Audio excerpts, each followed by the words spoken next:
This video we will understand pipelines. So in general, what is a pipeline and when do we need them? So for example, here we have this repository and these target environments. So whenever the developer team, like whenever they work, they create multiple branches on this repository and they test their features on their own branch. They write a lot of code. They build the code in their local machines, right? But let us say when they push everything to the master branch, then if we want to move this code to the target environment, then that code has to be built and tested properly, right? And then let us say if we want to build it to Kubernetes, then we need to follow a particular process for deploying this code to Kubernetes. And let's say if we are deploying it to app service, then we have to follow different procedure to do that. So for that, then developer has to do everything manually, right?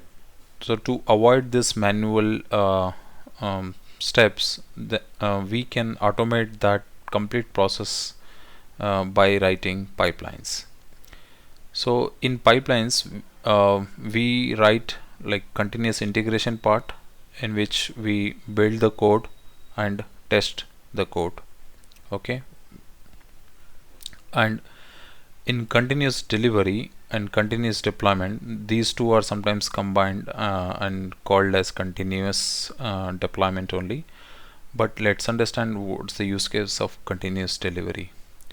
So once in continuous integration, if the code is built and tested, then in case, let's say if we don't want to push the release package, whatever we create out of this, if we do not directly want to push it to the target environment, what we do is we maintain one more repository called source of truth repository in between, wherein what we do is we take the release version of from this continuous integration and we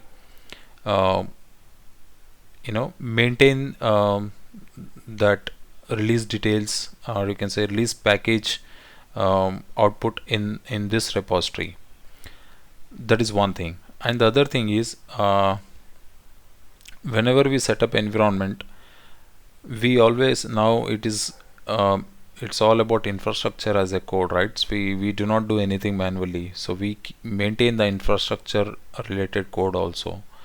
So we can keep this infrastructure related code in this continuous deliveries as source of truth repository. So this repository always stands as a source of truth for the target environment. Okay, so just by looking at this repository, we can say that okay, these are the set of things are enabled, or you can say deployed on the target environment.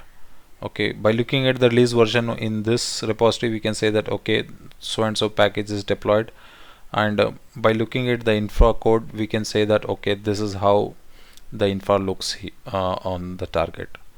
So we sync these two repositories in such a way that whatever we change here, it changes, and that change will be reflected in on the target. And if we change anything here, the same has to be reflected in this repository, right? And in continuous deployment, what we do is we point this continuous deployment. In continuous deployment, we point, like let's say we can use Flux or Argo CD continuous deployment techniques to pull the code from this repository and deploy it to these target environments. So if we have some infrastructure related code here and a release package, then this continuous deployment tools like Flux or Argo CD will pull that code from here and will be pushed to the target environment. So this is how the complete pipelines looks like. We'll have continuous integration, continuous delivery, and continuous deployment.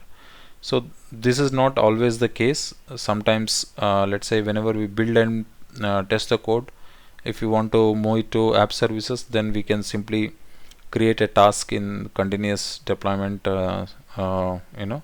system, and we directly can push the code, right? So that's it for this video. In coming videos we'll see in action. Thank you for your time.